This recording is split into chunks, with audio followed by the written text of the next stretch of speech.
nyiapin barang sendiri di rumah sendiri untuk pindah ke satu kamar, seakan-akan kayak mau, pokoknya kayak orang mau pindah tapi ke kamar yang lainnya. Ada aja ngerasain juga kayak begini, tapi bersyukur alhamdulillah yang lainnya udah pada negatif. I'm so happy. Apalagi anak-anak itu udah kayak udahlah, yang lain udah pada negatif aja udah seneng. Tapi akhirnya ngerasain isolasi mandiri di rumah sendiri.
Nyiapin barang sendiri di rumah sendiri untuk pindah ke satu kamar, seakan-akan kayak mau, pokoknya kayak orang mau pindah tapi ke kamar yang lainnya.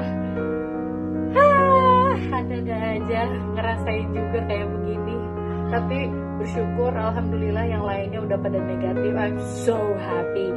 Apalagi anak-anak itu udah kayak udahlah, yang lain udah pada negatif aja udah seneng. Tapi akhirnya ngerasain isolasi mandiri di rumah sendiri.